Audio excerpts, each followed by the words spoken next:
Guys, Nico Rocha here with Simon Redoblado. Our guest, kasi kailangan na hindi, well, si Mario, yung partner ko, hindi pwede. So, I got another guy who is in the same level, if not higher. Because he also writes. Because Mario's a student pa, Simon, but, like, alam mo naman, pag student has to focus on his studies, I can't force him here. But Simon, guys, really good with his PBA stuff. Magugustuhan niyo siya. I can vouch for that. And we prepared a little something for you. This is going to be the finals preview of TNT versus Ginebra. And I will share my screen with regards to para makita nyo ano ba yung pinrepare natin. Wait lang. Well, Nico, I'm a student of the game. We all are. Yan. Uh, enjoy natin to with our friends here. Oo, enjoy natin yan. Kaya, wait lang. I'm gonna cut out this. Ano naman. Nasaan na yun? Ba't di ko ma-name? Ah, finally. Share. Ayan! Here we go. So, Simon, do you see it? Sure. Yeah, you see it? Okay. So we're first gonna discuss the projected starting lineup. So we're gonna go straight into it. The finals of Barangay Ginebra up against TNT. And would you say that this is your what do you call this? Would you say this is your dream finals matchup prior entering the series? Is it, As or a at least this is what you expected? as a fan of the PBA, as a fan of the game, ang gusto lang natin ay magandang laban. Magandang And laban. Na kaya I mag mean, seven games. if you look at, of course, if you look at the big guns of Ginebra going up against the big guns of TNT, Game 7, we're gonna call it right here now on your podcast. This is gonna go the Sa distance. Inares. So naglaban sila sa Inares. Pakihanda na po ang inyong parking lot, pakihanda na po ang inyong concession stands because ipapak Okay. po ang Antipolo for Game 7, we're calling it right now. So, sobrang dikit nitong laban na to, Nico, talagang high octane firepower in terms of Yes. offense. Plenty to break down tonight. Yes. Just the first start with the starting five, Simon. Ray ng Batak, Mav, Ronde, Brownlee, Aram, Aguilar, Pogoy, Scotty, Calvin Rotana, Stephen Holt. A lot of pieces here were in different playing styles. Even Brownlee and RHJ. I would give RHJ the edge on defense over Brownlee, to be honest. As funny as this sounds, Nico, I think the two Mm-mm. imports will cancel out each other. I don't So, know di if mo that's a cancel hot out. take. Wala kang parang konting edge kay RHJ over Brownlee? Or you feel, ano yan, this cancels out para kontra, ano to? In terms of yung sinabi mo kanina on the defensive end, sure, I'd give it to RHJ. He's always been more, Okay. a little bit more mobile, a little bit more of a lateral guy than Brownlee, who tends Yeah. to just clobber his opponents in the post.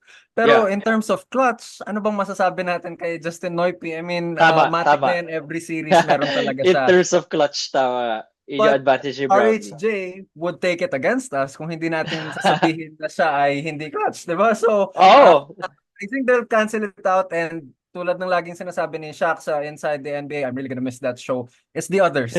So, yung yeah. magiging piece nitong other complementary pieces, I think they will spell the difference in this series.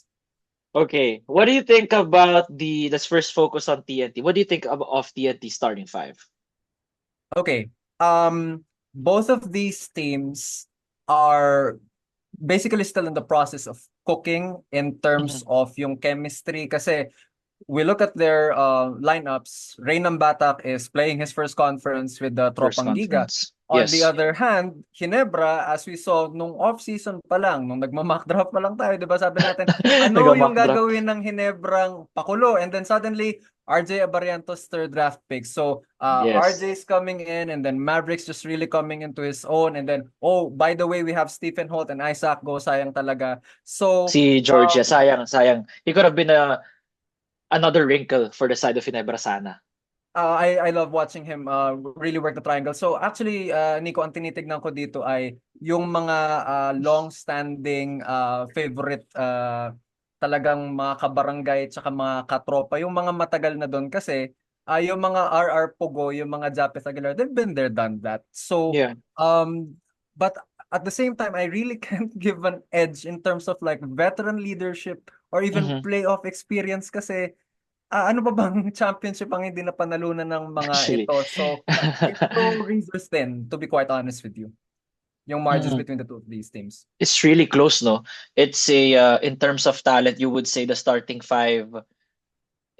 Ano na lang, it's either TNT fan ka ba or Ginebra fan ka. Or sometimes each fan base would think na close talaga. Nobody would say, ay hindi, malayo talaga yung advantages. It's close. That's why I'm excited na ito rin yung nangyari. Because honestly, I thought it would be rain or shine. Kala ko rain or shine would have beaten TNT. Just because of the regular season. But then, you realize in the playoffs na this is where the stars come out to shine. And then babalik tayo sa usapan na sino yung main star ng Ross who can you can give the ball to na ay hindi pa nakaka-score last 2 minutes. Akin na. Walang ganun ng Ross as of now. Not saying forever. I'm just saying as of now. But yeah, going back here, more of yung offensive firepower ng Ginebra, no? Like considering that Japit Aguilar has found the fountain of youth. Yes. Ano din eh, bigla I'd siyang like what this na-unlock. guy is drinking. Maliban sa gin.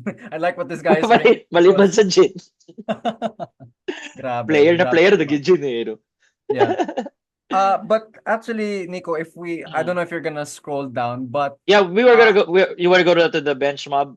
We can ano yeah, naman eh. because Yeah. that's something that Coach Tim Cohn is notorious for. Yes. Okay, Okay. so when I wrote yung preview natin ng PBA semis for All-Star Magazine, sabi ko, Yes. Coach Tim Cohn, if you looked up short rotations in a comprehensive PBA encyclopedia, you would find a smiling picture of Earl Timothy Cohn Siya, the staring poster back boy. at you from that encyclopedia kasi and then you see his influence going all the way to the UAAP when you see Sean Chambers running short rotations sa FEU. This is the OG right here. So sabi ko, with a stacked roster as San Miguel dun sa semifinal series, sabi ko, hindi ba mapapagod? Hindi ba parang ma-outgrind nila yung Ginebra?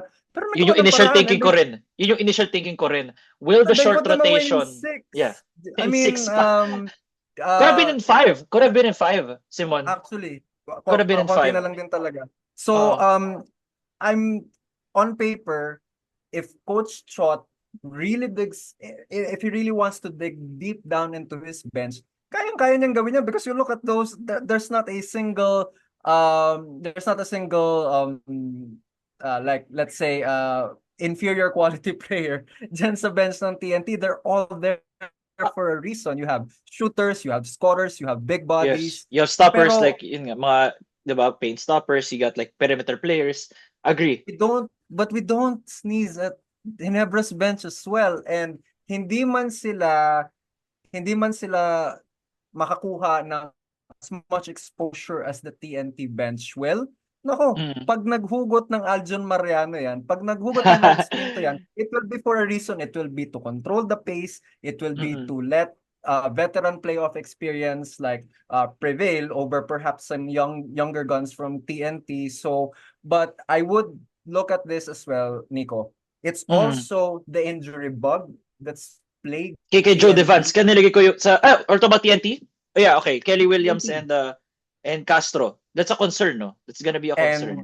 And Henry Galinato's been out and Reynald Mm. Batak's been out for some time. So, tinitignan ko rin na hanap na ba talaga ni Coach Chot yung talagang super peak five? You were showing the starting five earlier. Yes. Nahanap na ba talaga niya yung timpla? I mean, they put away Ross in a gentleman's sweep, but when you go against a master 4D, 8D chess tactician like Tim Cohn, your Yes. rotations really better be on point. On point So, talaga dapat. it's the long rotations, Nico, of Chot Reyes versus the notoriously short rotations of Tim Cohn. Sobrang sayang Exactly. panoorin itong styles clash na to.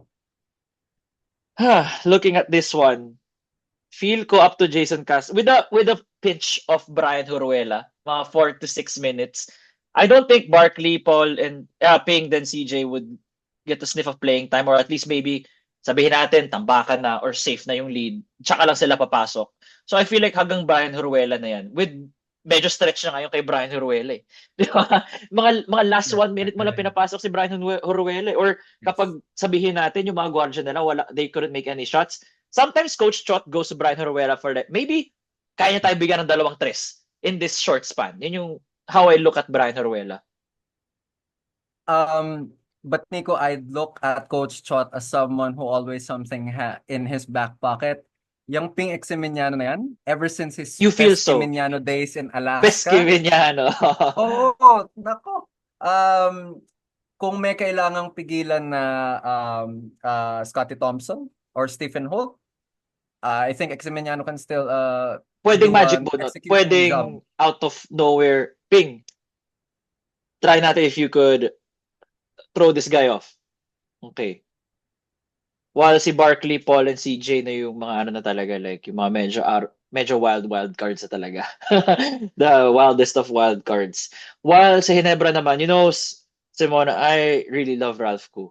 Ever since Oh what he yeah. did sa All-Filipino Cup, I always vouch na this guy deserves more playing time, which I understand naman dahil it's an import-laden conference. Nagsuffer yung minutes niya, but he has shown up in the past 2-3 games for Yeah. Barangay Ginebra. Doon din naman makikita yung brilliance ni Tim Cone as Mm. motivator, as someone who gets his players ready. I mean, why else would you pull a Joe Devance out of basically Out of retirement? retirement. Kasi laging puzzle pieces yan, Nico, di ba? Pag si Coach Oo. Tim Cone ang bumubuo ng team, you don't really look at it as, oh, it's a powerhouse, or he's just stacking talent, or he's just hoarding.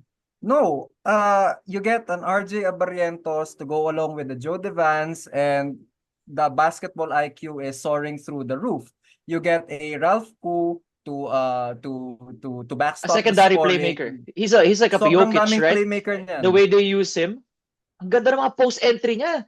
Yung alam mo Yes. yung kala mo magsistay sa kanya sa top of the key, biglang ipapasok niya lang and you see Japet coming out of nowhere for the alley-oop. You Right? cannot run the triangle offense without good entry passes that is fast enough Exactly. to make a long Ah. art. And Ralph Koo, my man, you're very good at it. May nagsabi, not sure kung commentator nagsabi nito, he said that Ralph could be a better Joe Devance. I forgot who said that. There was a commentator.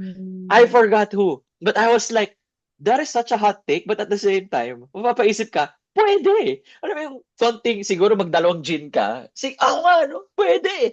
Pwede. This mo tapos Ralph Koo looks like Joe Devance. I'll give you something else, Nico. You know who else could play that all-around Swiss Army knife type of player for Coach Tim dito sa series na to? Sino? Stephen Holt. Stephen Uh, Holt. Okay. Yeah. We're back to The Stephen Holt. guy Okay. was taken first overall, not so much because last year, not so much because he's a 30-point scorer a night or sobrang dead shot siya from 3-point distance. If you ask me what Stephen Holt does best, I can give you a bunch of things that he does that he's very good at. But that's the thing, hindi naman lahat kinakailangan maging Justin Brownlee na magta 35-40 points a game. Mm-mm. Stephen, control the pace, force turnovers, get steals. Yes, boss, I can do that. Stephen, I need more perimeter shooting. I need you to space the floor. He's Sige. gonna do it. He's capable Okay. of doing it. That's what Joe Devance used to do for Tim Cone and the teams that they've been with. Ito yung mga benefits of getting a number one pick na hasang-hasa na has been through Europe, the international game, as well as the age na wala nang ego na, bakit ako stopper? Kala ko ba ano ako? He is doing his job really well. He has been consistent from game one to now. And what a luxury for Tim Cone to have a star player who will just, okay, coach. Sige. The funny part, Nico, is I'm looking at the rosters. Ang ganda nitong graphic na ginawa nyo. I'm I'm now counting. I'm subconsciously counting the number of number one picks on the Ginebra roster. Sino ba? Japes Aguilar, that's Jape. one. Stephen Holt, that's Two. another. And then scroll down. Oh, by the way, there's Joe Devance. Nakalimutan ko para number one pick si Joe Devans, no? Parang You think he's ang gonna galing. play? Is he injured? Well done. Anong latest Uh, update kay Joe? yeah, I mean, I wouldn't be Alanganin, no? surprised if Ribagas hit him as well. Pero it's another 2 minutes, 3 minutes guy na pag pinasok mo talagang may purpose siya. It's either to establish leadership, it's to calm the troops down, or to stop someone. He's still a wide body, he's still a big body. Pwede mo parang ibangga dun sa mga forwards ng TNT ang si JDB. Exactly. And if JDV doesn't play, I think we're gonna see 6 to 8 minutes of Raymond Aguilar. Raymond Aguilar gets those averages, no? 6 to 8 minutes pag wala si Joe. So tama lang to because he still contributes at least. Like just a big body get those rebounds. Si Nards yung hindi natin masyado nakita, no? Sa SMB series. Um, maybe it Small was a matchup spurts. problem. Yeah, Oh, small. matchup problem. Oo. Kailangan Looking. talaga yung A+ deck ang ilalabas mo sa San Miguel. Kasi yun lang. That's the only type of card that they have in their deck. So, you really need to match their firepower. Will you agree with me na X factor dito sa Ginebra is gonna be RJ Abarientos, considering that TNT is the number one defense in the league, right, Simon? Yeah. They are one of, if not number one, maybe number two. Ito mahirap eh. Like, I wish Yeah. the PBA had stats so we can just look up to na Would pwede. be hell of a lot easier for us. But I heard na more of nagre-rely na lang ako sa coverage na Yeah. TNT is number one defensive team in the league. And RJ Abarientos will be the key to see, or key for us for Ginebra, if they could extend the series to past 5, 6, 7 games. Because TNT has a lot of stoppers that they can put on him. Even their import, sometimes Ronde, could switch to guards. Because we have seen in the NLEX series as well na he could switch to Bolik. Sa Ross, he could switch to the... He's a super import, NBA player. So, kahit Yes. mo bigay, kahit sa mo ilagay si RSJ, he could stop that. And not only RSJ, Pogoy, at times is also a great defensive player. Point is, marami players sa TNT na pwede ibato sa mga gwardiya ng Ginebra. Unlike SMB, they don't have those kind of stoppers that you have in TNT to contain the guards of Ginebra. So it's really interesting to see, ano ba, are we gonna see a defense first kind of series? Which strength? Is it offense or the defense? That's very interesting. What are we gonna see in game 1? Yung mga papasok sa isip ko, or at least majority ng series. My instinct tells me that if it's a low-scoring game, it favors Ginebra. That's always Okay, been Tim Cohn's style.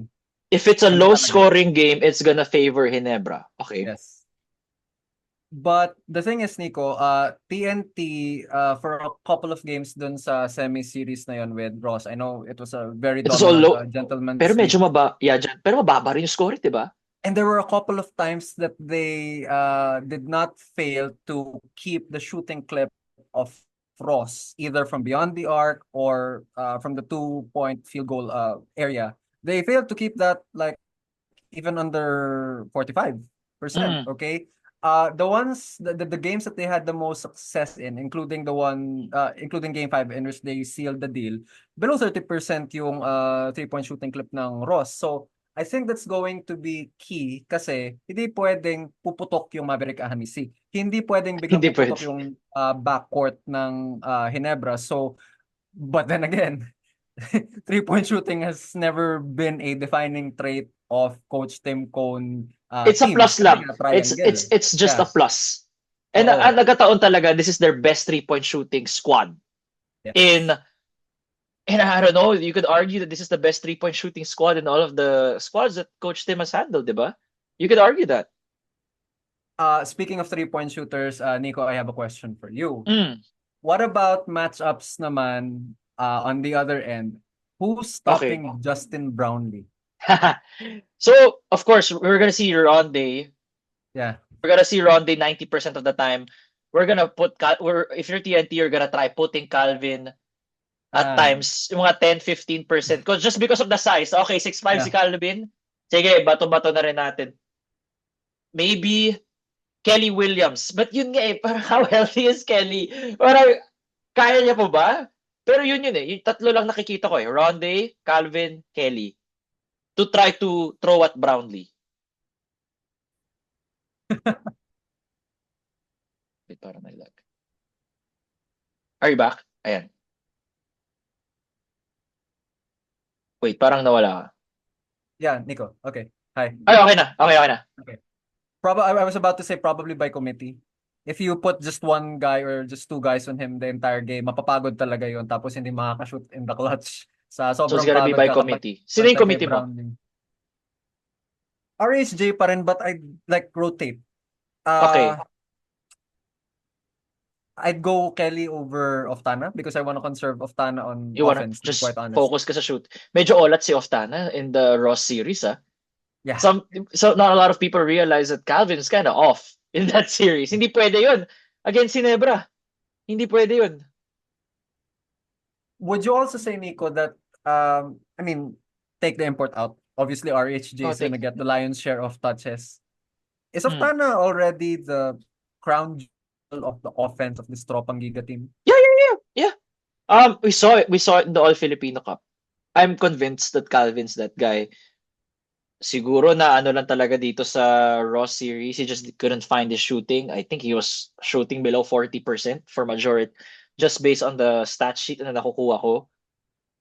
But I feel like Calvin has that. So, but they need Calvin to be at his A game. He has to shoot at least higher than 45%. Hindi That's pwede the yung mga point I'm 38, 39%. Hindi pwede yung mga 6 for 17, 7 for 18. Hindi That's the pwede point yun. I'm trying to make. Kasi alam kong may pugoy tayo, alam kong may nambata tayo, but really, Oftana has to step up. If Astana has to RHJ is step up. gonna get if RHJ is gonna get the lion's share of the points, Oftana has to be a close second. Otherwise, that offense of TNT will fall apart. And this series could end uh, faster than we think. Yep. Sa Ginebra kasi ang dami mo pa ring options na pwede. You have Brownlee, right? Like of course Brownlee, you got Steven Holt, you got RJ Abarientos. Kaya you can afford actually Japet Aguilar has been making 60 to 70% of his field goals. At least in the series last time. So you can afford a Mav and Missy off game. Pero pag lahat yan sabay-sabay pumotok, Mav, Brownlee, Aguilar, Yeah. Abarientos, It's a game. dalik, it's game. Sa TNT mas okay, looking at this start, at least this lineup, no, mas may room for error ang Ginebra, to be honest. Kahit shorten yung rotation nila. Kasi parang these guys could make up for it eh. Unlike sa TNT, mawala si Oftana. I feel like it throws them off. Mas malaki lang yung margin of error ng Ginebra. Would you agree? Or would you say na hindi, or would you say na medyo close yung margin of error ng TNT sa Ginebra? I think TNT would have more players na pwede mong i-field, kaya parang pwedeng Coach Chot could Yeah, they sort have a of deeper not bench. shorten the leash so much. Yeah, basically that's what I'm trying to say. They have a deeper.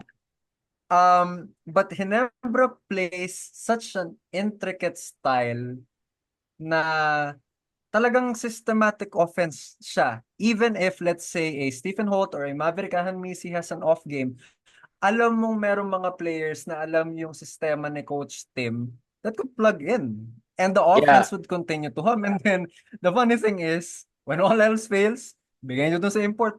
Ganun naman Easy. eh. And they have those imports. Unlike sa Ross, hindi mo pwede, babalik tayo sa Ross. Kasi yun yung Yeah, perfect yeah, yeah. example eh. Hindi mo pwede sabihin, bigay natin kay Bowler, siya gagawa para sa Hey, atin. make a Fuller. And No, it's not he's that not type of just that, import. he's not the type of import. So, No. pero itong two teams na to, these are the imports na you're in a shooting slump, give it to them. Sila na muna. Find your flow. Maybe they'll create for you. Because these two, Brownlee and RJ, could create as well. They are our super imports. If you're TNT, you wanna make sure Ginebra has more than 15 turnovers a game. If you're Ginebra, you want to make sure that you have at least 20 plus assists per game. That's been yung something na napapansin natin. If TNT Yeah. wins, that means usually Ross commits more than 15 turnovers. If Ginebra wins, usually they make 22 pataas ni assists. So, di ba? Yun yung ano na yung mga titingnan natin na did they Yung do this? mga Did they do that? indicators natin. Mga I'll throw in another indicators. one, Nick.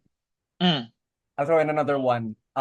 There were a couple of times in that Ginebra San Miguel series in which Ginebra out-rebounded San Miguel. Imagine that, a team with Fajardo and Anosike I remember. I and remember. Yeah. Tautua and those other behemoths in the front court. Now, if Ginebra controls the boards, ibig nun sabihin, yung TNT most likely hindi nakakakuha ng second chance points yan. And we Mm. know that the best time for these professionals to take a three-point shot is when the defense is not set, they're scrambling, Yes. tapos biglang open yung RR Pugoy sa labas. Mm. So, Tama. if Ginebra controls the boards, they control pace, and they limit TNT second chance points. Especially the Good. threes. Good observation there. Good observation on that one. Yeah, I didn't see that one. And lastly, I made this without consulting Simon, but he could add na lang, no. The positives and the strengths and the weaknesses. You can add or remove. So sa TNT nilagay ko positives, best defensive team, top 3 in offense as well. They're ito kasi, the reason na nilagay ko to is because sa Ginebra kasi, tama, would you agree na defense is inconsistent at times? Napapansin ko yan sa ano sa SMB series na okay, you're gonna hold them to 102, to 103, okay, panalo. And then the next game, you give up 120. But TNT never does that. Mas consistent yung TNT sa defense more than Ginebra. So again, tama. Best defensive team, top 3 in offense, bench depth, positives, coaching advantage. We're gonna put that to Ginebra. Like, let's be honest. Coaching advantages is with Ginebra. In game Can adjustments, I we don't not. Hmm. can we talk about coaches for a while, Nico? Let's So go. Ito na yung perfect time to discuss the coaches. number one, malamang these two buddies are gonna call each other, oh, my good friend, Chot Reyes, my Yeah, good they are friend, good friends. They Lincoln. are best friends. You would say they're even best friends. We've Best heard that friend. soundbite 100 times now, pero actually at the back of their mind, they're gonna be hella competitive, and Oh, for sure. that's what we Tatalunin wanna ko to. see. Oo. Number two, um, Coach Tim is basically adding more and more arguments to his case as the best coach that the Philippines has ever seen at any Okay, level. he's in that stratosphere na that the Philippines has ever seen. Okay. I've been like nung Asian Games That that miracle in China, that miracle game, that China. mad scramble to put together players, tapos yung iba na disqualify pa, tapos That's kailangan crazy. tawagan yung mga iba nag-aalaga ng anak, Kevin tapos Alas, sabihin pati sa Kevin Alas, call Kevin Alas. meron pang ganon. So ang daming Whew. unpredictables, and you come home with a gold medal. So asa na kayong haters dyan? So look, if Coach Tim pulls out this championship in this conference, with this first conference, with this set of players, at kulang pa, walang Malonzo, walang Isaac Go, and a bunch of other Maya, injured players. wala rin si Maya. That's three Wala si key Maya. guys. Diba? That's three key guys. Put the debate to rest. We rest our case. I don't want to hear it. Some people will not like it. I don't want to hear it anymore. If Coach Tim wins this particular championship, he's the GOAT. Period. If not the GOAT already for some. If not the GOAT already. Always gonna be doubters, pero ito talagang exclamation point na binuo nyo yung team na yan over the off-season, tapos ilang buwan lang kayong magkakasama. Na-injure pa yung key guys mo, diba? Na-injure pa yung iba. Na-injure pa. Are you saying that this is not your full strength? Tapos kayo magta-champion over RHJ? In their first year together, diba? Not even one full year. Just a bunch of months. Parang, months nga. ikaw na. Would you agree na Ginebra has more stars? They do, right? Like, mas shorter yung bench depth nila, but with regards to the star power, mas madami Ginebra. Because if I look, parang more A+ stars, parang ganun. More A+ with stars. respect to the roster of TNT. TNT has a bunch of A+ stars and some A, baka bugbugin nila. Basta A. I'm not B plus A. Or baka A minus. Oo. A minus, ganun. Because Reynam Batak has played from being a B plus player to an A plus or A. A plus. Elevated talaga. Grabe siya sa TNT. Nakawala Perfect siya sa kay aula si Stingray, honestly. Now, even though na nilagay ko dito na in-game adjustments na sa negatives ng TNT, let's give credit na Coach Shaw really knows how to use his TNT squad. Sa Gilas, Gilas, we could say different terms, different opinions, but I think we can all agree sa TNT, ito alam na kabisado niya. Super Saiyan Mode 3. Whereas sa Gilas, minsan, he doesn't get past 1 or 2. Dito talagang humahaba yung buhok ni Coach Chot. Sa PBA, it's his sobrang na-master niya yung yeah. PBA style, di ba? Na-master niya yung PBA style. Pero yun nga, no, nilagay ko na lang sa in-game adjustments minus kasi I don't know, I felt like they haven't been tested like how Ginebra has been tested in their games. So, because you faced Meralco and then you face an SMB, well, TNT, would you agree, has the easier route? That's why maybe sa in-game adjustments, hindi sila masyado na test with regards to ano gagawin natin 100%, dito. but the thing is their roster has veterans and they have coaches. Veteran yan. Yun. At the end of the day, if for nothing else, yung reps siguro for this particular conference, Ginebra has that edge over them. I mean, talunin mo ba naman yung San Miguel sa yung Meralco with Durham, Independent champions, so with a door. Champions, like Meralco was just celebrating the fact that they won their first franchise title and then boom, you're out in the first round. Tanggal sa first round. Pero for my boy CJ kasi.